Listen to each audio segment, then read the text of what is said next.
Welcome to The Breakdown with Brodkorb and Becky, a weekly podcast that breaks down politics, policy, and current affairs. I'm Becky Scherr. And I'm Michael Brodkorb. This week, we are sticking with our theme of great interviews and for the first time guests of late. Today, we're joined by veteran journalist and storyteller Rick Kupchella, the driving force behind the new documentary Precarious State. Rick has spent more than 30 years in journalism, covering thousands of stories and interviewing more than 20,000 people across numerous continents. This new film takes a hard look at the crossroads Minnesota currently finds itself in, both socially, politically, and economically, and asks some tough questions about where we go from here. Rick's career has always been about digging into the stories that matter, and this project is no different. Today, we'll break down what inspired the film, what he discovered along the way, and what he hopes Minnesotans, and really all Americans, take away from it. Thank you for joining us and enjoy the show. Becky, I want to just take a minute here before we conduct this interview. I'm curious, and fill our listeners in. There's a reason this interview is about a documentary that's coming out on Thursday night. We will, in fact, be adjusting a little bit of our podcast schedule to stream this, to build some interest in this documentary that's coming out. And I think it's called A Precarious State, and I think we'll learn more in our interview with Rick Kupchella, but the overview is talking about kind of the state of Minnesota and where Minnesota is at. And Rick has done some work in speaking with some people about some demographic trends, some economic trends, some issues related to public safety. And this documentary, and we haven't seen it, is going to showcase and highlight some of those data points. And I think it's going to be, based on how that interview I think we're going to have with Rick in a few minutes, I have a feeling that a lot of Minnesotans are going to be surprised. What's your perspective? Yeah, same. I did a little digging around their website, watched the trailer, which you can find at precariousstate.com. And it seems like it really dives into some of the things we've talked about over the years and really about how since the pandemic in 2020, things in the Twin Cities have totally shifted. I mean, my office is in St. Paul and it's just different. I mean, there are empty buildings everywhere. Even the buildings that are still functioning are half filled. There are very few restaurants that you can go at. And, back in 2009, 2010, I worked in Minneapolis and it was bustling. I mean, you couldn't barely, get lunch and back to your desk within 30 minutes because it was so jam-packed. And so it really kind of focuses on the evolution of how things have changed in the last 5 years, the thriving Twin Cities that are less vibrant, and really what the impact has been, what caused that, and what also has caused elsewhere. And so I think that there are definitely some political undertones that I'm very interested to see how that kind of came up and how it's covered. And just a lot of the interviews, I think it's really fascinating. Some of the folks who are developers or in finance in the Twin Cities, some former state legislators, police chief from Minneapolis. I think some of the stories that we are going to get out of this, of people that are impacted firsthand or who have seen the impacts of this change firsthand. I think, we talk about stories, I love stories. And so I think that's going to be really compelling to hear from folks who live and breathe this change a little bit more than I do, for one, on an everyday basis. Well, yeah, and I appreciate your willingness to kind of adjust our release schedule.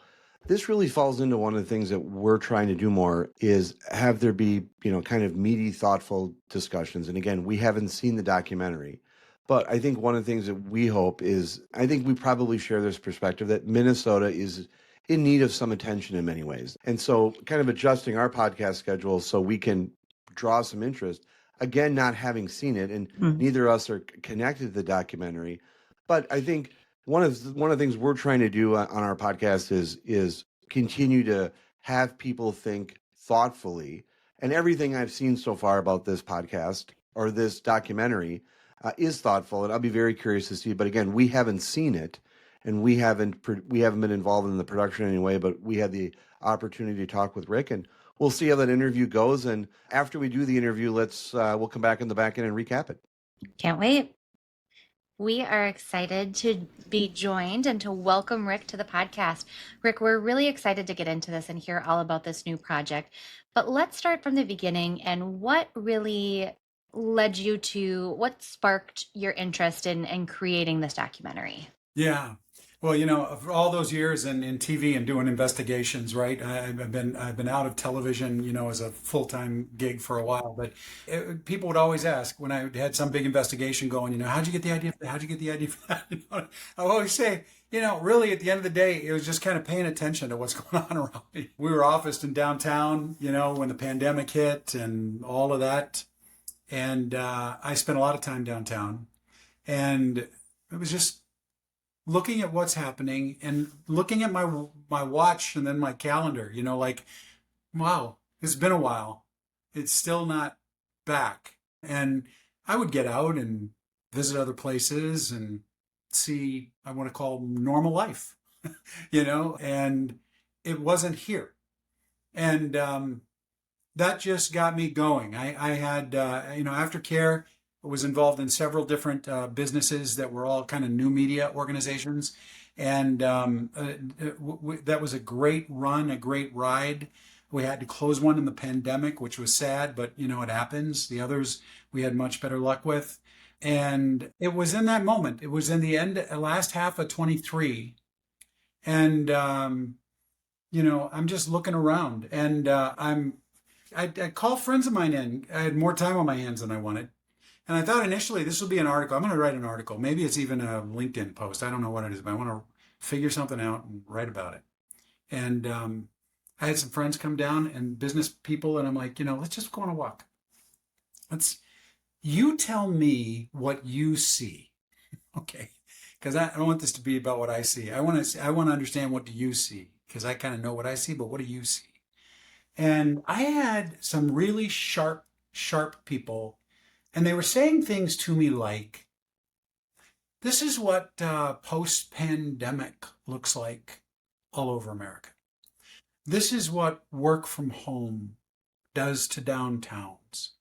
Somebody said, well, this is really at its core, this is a demographics problem. We have a demographic problem in Minnesota. Now, I will say all of those things are true, but I felt like none of the answers were right. Okay, because all those things can be true, and there's something different going on here. And as I got into metrics, I'll tell you, one of the first ones I really got my hands on that took me like from 0 to 50 easy. It was some data that I gathered from friends in commercial real estate. This thing called the Linneman letter. Do you know the Linneman letter? It's a Peter Linneman. And it's a pretty, it's a data set and they're economists. And basically what they were doing was they were working with Bureau of Labor Statistics data. And Bureau of Labor Statistics was really concerned about major markets around the country after the pandemic. And they basically were doing a pre versus post pandemic health check. And they're going around to the top 49 markets in America and they're asking the same question. Where are you today relative to where you were in February of 2020 with payroll employment? Where are you? And MSP at the time, the first one I looked at, we were tied with Baltimore. Okay. We were at the bottom. We have been historically very much aligned with market 12 to 14, somewhere in there. We were at par with payroll employment for our size as a market. And now all of a sudden, we're in like the bottom 5 of the top 49. Much of this year, okay, we're past 5 years past pandemic, right? Start. And our market here was the only market performing worse was San Francisco. The only market performing worse is San Francisco. And the truth is, Baltimore was beating us most recently. Baltimore's improving. We're not. We've actually dropped. Now we've just come up again. We're now right around 42, 43. But at the end of the day, our answer is, you know what, Bureau of Labor Statistics, we still haven't gotten back to where we were. We're net negative compared to, and that is a refrain here, by the way, and so many of the metrics, we are net negative. So Much of this year, we have been net negative in the range of 20,000 net negative payroll employees compared to February of 2020. Okay, if you look at the other end, another way to measure, so we're down here with San Francisco and Baltimore. If you look at the top of this list, no market is performing better over itself than Austin, Texas. Austin, yeah, red state. Blue city. It's a blue city in a red state. They've grown 20%. 20%. They've added 225,000 net new employees. Their answer is we're plus 225,000 payroll employees. Sorry about that, guys. And that's just one metric, but you can imagine when I see us, I've been crunching numbers like this for news organizations for decades, and this market specifically, and when I see we're tied with Baltimore, I'm like, wait a minute, what? I've never seen that. I've never seen anything remotely close to that, okay?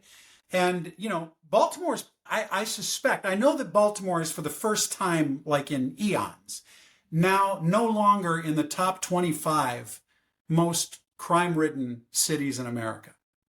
They're no longer in that sector. I don't know where we are on that metric, but I have a point of view where we're approximately, okay? So these are the kinds of things. And we're looking at migration, right? The migration data, people coming in and out of Minnesota. We look at all the people that come in and the money associated, and we look at all the people that go out and the money associated. Over the last 3 years on record, we're net negative $5 billion in that metric. Yes, Florida and Texas and Arizona are involved in that, but so is freaking Wisconsin, okay? We're net negative 500 million, net negative 500 million with Wisconsin. We're also net negative with Iowa and South Dakota. Now, I saw in the trailer you spoke with former Representative Pat Garofalo. We've had him on the podcast, and he talked a lot about this kind of stuff. I want to kind of focus on what really that number is, because again, in the trailer it says Minnesota lost $5 billion in adjusted gross income in the most recent 3 years on record. That's a massive amount of money. So not only are we obviously losing people, but their income that comes with that means their spending that comes with it. Break that down for a little bit of really that impact that has on the Twin Cities, surrounding communities, and the state as a whole. Yeah, well, I mean, if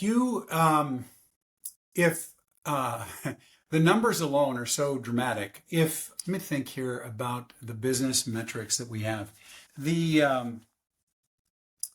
So this is wealth migration that we're talking about, and you got to understand it as all net numbers, which means that we're accounting for all that's coming in, and we're looking at all that's going out. We have we have the twin problem of a true demographic challenge. We spent a lot of time with the state demographer here as well, and they're saying that we are on course within a decade to see a shortage of 200,000 healthcare workers for seniors. We're already in a place where we have more seniors than people in school, kids in school. Okay. Wow. We're already there.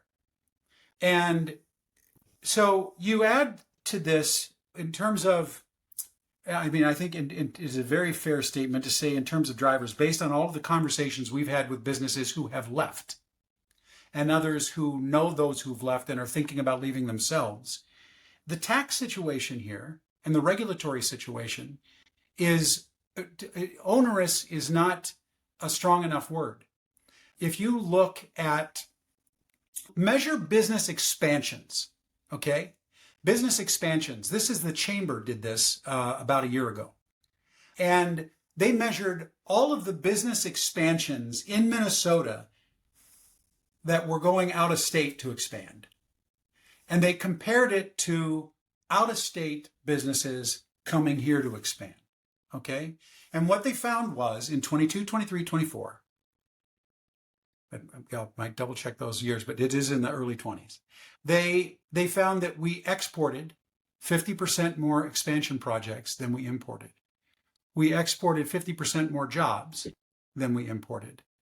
And if you looked at the money, we exported about 175% more value than we imported. In other words, we exported 10.6 billion in expansion projects and we imported 4 billion. Okay? These are, honestly, Becky, I don't know if I'm getting to your exact answer on this question, but I'm looking at a set of discrete economic numbers that help us understand where we are and where we're going, right? There's enough time to look at here that establishes this is a movement. This is an active movement of exit from the state.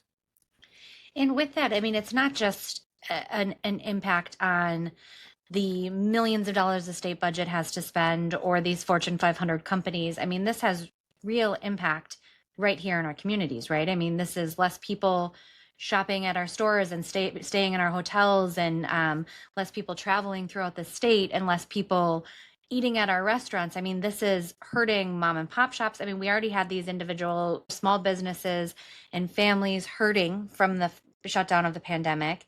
And now you have tens of thousands of folks leaving.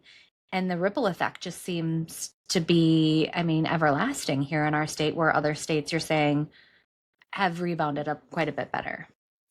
I couldn't say that better myself. That is absolutely factual. And when you sit down with folks in places like Austin or Tennessee or Charlotte, right? And by the way, they're not just, you know, those 14 biggest markets that I told you in terms of their success story post-pandemic, where they are with payroll employment, that goes all the way up the East Coast. I mean, if Philly is on there, Philly is in the top 14. Come White on. Plains, New York is in the top 15. Okay? It's so there's none of this. It's all about red states. Red states are seeing real economic growth. And I wouldn't go so far as say all of them, but the big ones that everybody sees then knows that's all real. And you look at that differential on the payroll employment, where the high end is plus 225,000. And that, by the way, that's just as a percentage. And number one is Dallas in the same state. Almost 500,000 of the 2.7 million net new jobs are in Dallas as a city. That's a strategy, by the way. That's a very specific strategy by these cities and their states that work together very closely to figure out what can we do as an entity to encourage development here. What do we offer that, and hey, you guys know forever, I always heard, we have more Fortune 500 companies per capita than any other city in America. Right? That has not been true for like 16 years, by the way. It has not been true. It's not true. One of the books I've been reading lately, it's not a new one.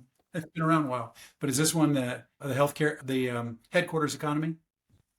And Miles Shaver is out of the U, and I know he's working on an update on this. I'm going to be very curious to see what the story is. But we were going back and forth on exactly when was it last. The place with the most Fortune 500s per capita. It's been a while. Rick, it seems as you're kind of going through this data, it seems that you are really shocked. I mean, I really can kind of get that from you, kind of the visual, how you're describing this. You're really raising the alarm bell. I'm as you're describing this, and Becky and I did some of the prep work. I was thinking of the movie Apollo 13, when the Ron Howard's brother is at the terminal, and he says, "The Odyssey is dying. My only option here is we need to cut the fuel cells. The Odyssey is dying. The spacecraft is dying." And in the name of your documentary is A Precarious State, you're making the case here that Minnesota is really at a tipping point. One, for our listeners who are more political and follow the kind of the nerdery of redistricting and congressional reapportionment, Minnesota almost lost a congressional district during the last redistricting cycle.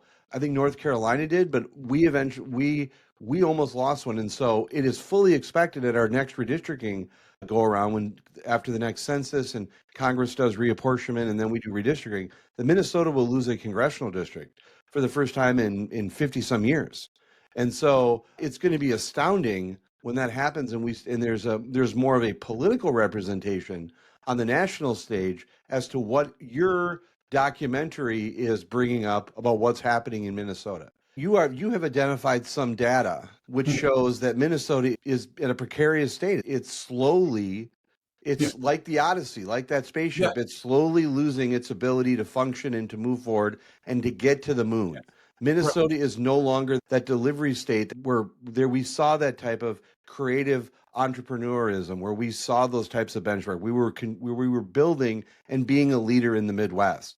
Yes. And my point is, aside from kind of the economic factors that you've laid out, there is a political reality, which is when a state is losing population or is not gaining at the rate that other states are, Minnesota will lose a member of Congress. We will go down from 8 members of Congress down to 7, and there'll be a political realignment that starts to happen. And that political realignment is happening because Minnesota is not growing at the rate of others. And on top of the fact, we are losing people at an incredibly significant factor. That's the point I'm making here. And the relativism is real. You know, there are 32 states in the country that are performing better from just a population growth perspective. 32. Okay. And so, we are in this, and the demographer's telling me that we're in a territory with natural population growth, births outnumbering deaths, flipping. We're there now. If it weren't for immigration, it would be way fewer. Okay. That's the reality.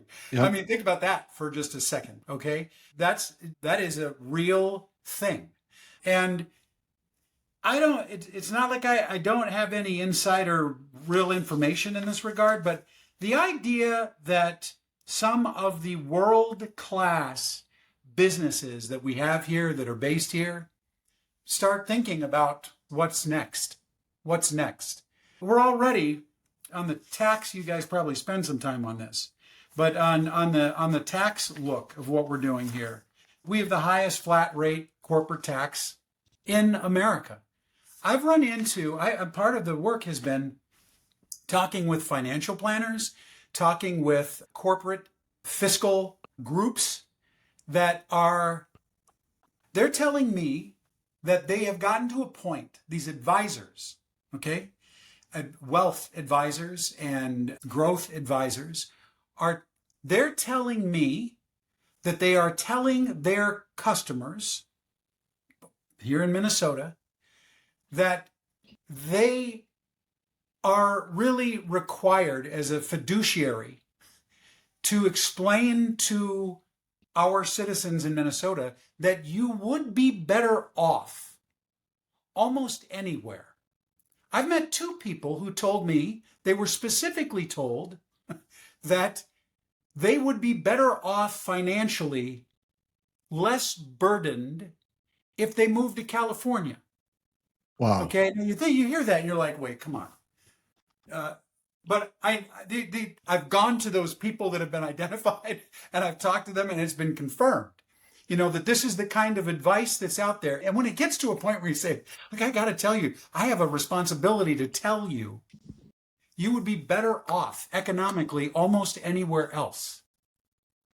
One thing that I guess is unique also to Minnesota since 2020 is George Floyd, right? We have the murder of George Floyd that happened right here, right in the Twin Cities, and obviously had global or national impact, but it was different here in Minnesota. Talk to us a little bit about that, about the conversations you had, and what you found about what has happened in Minnesota since the death of George Floyd is different than what we've seen or what you found in other states. Yeah, I think there is a lot of clarity that what we're dealing with here has a hell of a lot more to do with George Floyd, how we responded to George Floyd, the rioting after that event, has way more to do with our current state than the pandemic. and there are, you'll see people talking through that logic in this piece early, right? That it's just, you can't, there's no way this is about the pandemic. There's no way. How can you have all these other markets performing so much better? We're in the bottom of the things you want to least be in the bottom for. And we're in the top of the things you want to least be in the top for. Okay, we have that literally measured in this regard. And everybody had the pandemic. So we're dealing with something that's discreetly different and clearly more challenging. When you look at, so we're not just looking at the economics, right? We're also looking at education, okay? Education. Today, okay, I mean, in the mid-teens, 20 teens, we were ranked as high as 6th in the country for our public schools, okay? Today, we are closer to 17, okay? 17th. More specifically, when you look at standardized testing, our students in public schools in the state of Minnesota fail, that's 50% or more, fail science, fail math, fail reading. Reading. Mississippi's public education system performs better on reading than we do. I never thought we'd be talking about things like this. That's education. We're also looking at, obviously, public safety is a real challenge here. And it speaks to when big businesses see cities taking 4 days to fully deploy the National Guard in what is clearly a major situation with riots and arsons. When they see that, some of the biggest developer owners of buildings and properties here were the first to exit. They knew they were going to take a massive hit because it just went like this. And they're like, I'm out now. And I was like, come on, you're going to wait a little bit. It's going to come back up a little bit, right? No, we've seen how this goes. We know how this works. It may get better, but what's it going to cost us in the interim to try to get to better? And we're going to avoid that. And we're going to get out now. Talk to me a little bit. I was a little surprised to see, obviously any documentary has some great interviews and great people and other voices that you talk to, but you had the opportunity to sit down with the Minneapolis Police Chief while going through this. Was that surprising that they agreed to this? And kind of walk us through a little bit of Police Chief Brown O'Hara and his commentary about public safety and what Minneapolis is facing. Have you met him? I have not personally met him. Super impressive guy. Okay. I mean, I met him for this one interview, and he was very open to questions. There was not some like heavy screening job, about, he seemed, I want to say, forthright. He just said what he believes. Okay. And he's really been challenged by the city council specifically. It's amazing to watch the degree to which, so we the public voted here to not defund the police. And so maybe technically under certain terms, we didn't defund the police, but that council also controls the purse strings naturally for the city. And they're moving money all the time. They're moving money regularly from one place to another place. And the city police department remains a select target on, I don't want to play with words, but it is, they're taking money from the police and putting it somewhere else. So whatever you want to call that. Okay, that's what they're doing. And that is in an environment where, even today, all these years after the pandemic and Floyd, et cetera, we're still at like 45% up in crime compared to, it's 43% on homicides, 67% on motor vehicle thefts, and up 73% on vandalism. You know what's interesting about that too, by the way? You see some of these higher numbers like around motor vehicle theft and vandalism, but you look at like somehow purse snatching is like disappeared. It's gone from like 80%, down to like 6 or 7. And what that really means, I think, is to me, you don't really ratchet up the numbers in highest levels of crime, homicide and stealing cars, and see petty crime go away.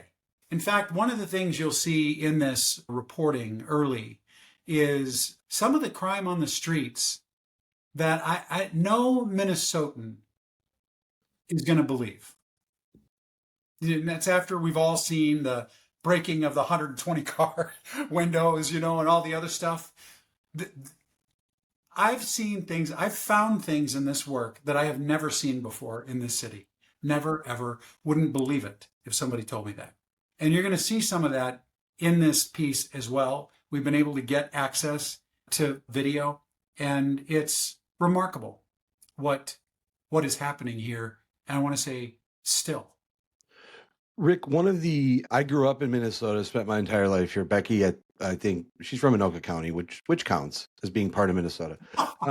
But, behind me in every podcast episode is the Time magazine with Wendy Anderson on the front, then Governor Wendy Anderson, talking about the good life in Minnesota. Could a governor of any party right now or in any of the next 10 years, would they ever, do you think, be on the cover of a magazine? And the premise of the magazine photo shoot and why that governor is on the cover is talking about the good life in Minnesota. Is that something that you foresee happening, or is the precarious state is it a warning of what's to come? Mm-hmm. You know what? I believe, first and foremost, if I thought this was a lost cause, I wouldn't even be here. Okay? Not here, literally. I wouldn't be in town. Okay? I wouldn't. If I thought it was a lost cause. I really do believe that as the public gets its arms around actual facts, they will understand that they need to do something.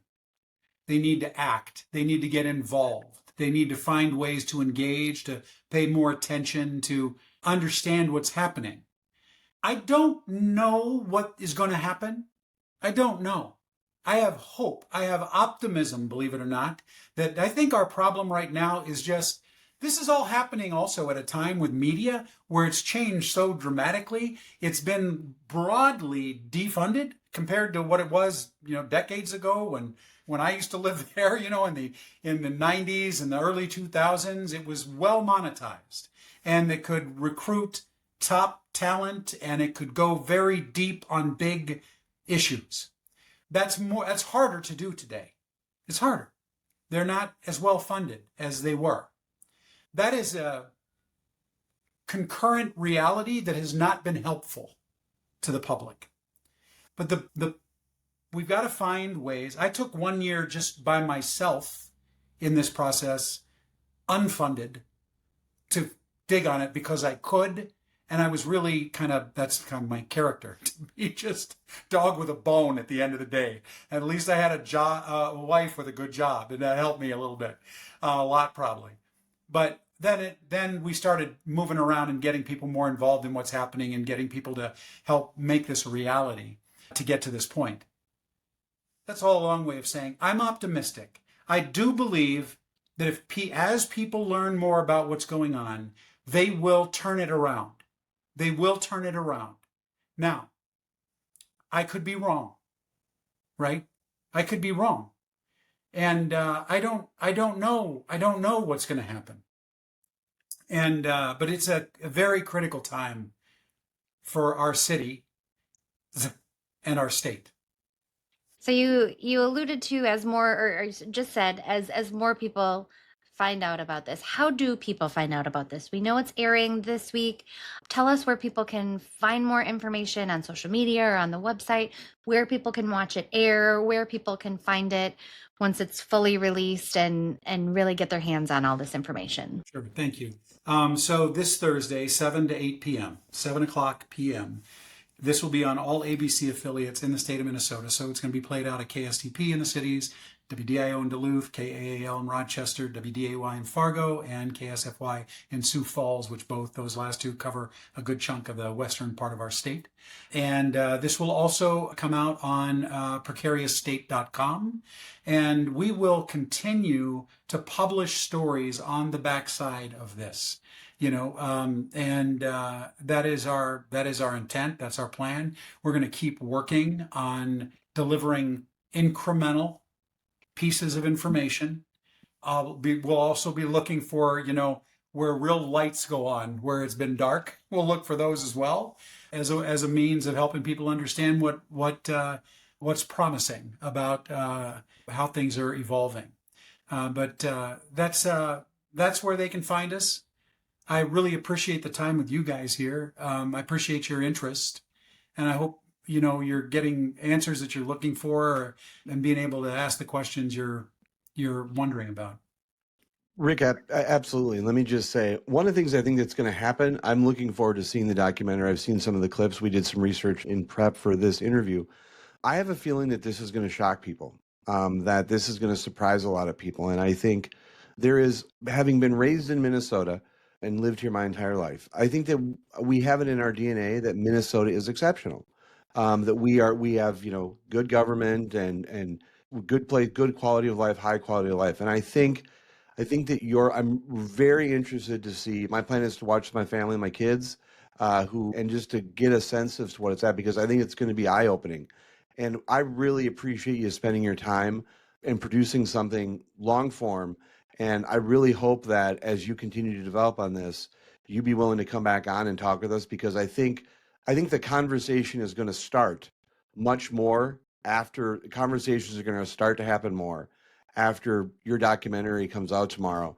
I think it's just going to be the start of our interest in speaking with you. I think we're going to want to come back more and more and more and talk with you, because I think you're going to have developments. I think there's going to be a lot of reaction. I'm going in and literally blocked it my family so we can watch it on Thursday night together, because I'm really curious what's going to happen and what the perspective of my family members are going to be on it too, and we'll of course be encouraging people to watch it. And so really appreciate you coming today, and we certainly hope that this is a start of some more conversations that we can have with you.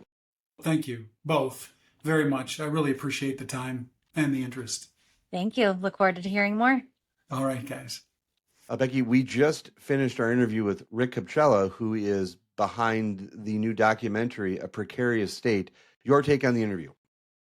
I love hearing kind of how it started, right? That he just had conversations, thought he would maybe do an op-ed or, some LinkedIn post. I mean, that's how he went into this, and just seems as though he started, through the conversations, through the stories he received, through the data, and really peeling back that onion, just uncovered this almost like a scandal that's right in front of us, right? I mean, it's things that we all know, but to really see those data points and the massive amount of income that has lost the state, of people that have lost the state, and how it is different. I mean, some of the cities that he listed out that were worse than Baltimore and Philly, that were only better than San Francisco right now. I mean, it's not surprising some of the red ones like Austin, some of the places, Wisconsin, that we know those, facts and figures, but to see how dismal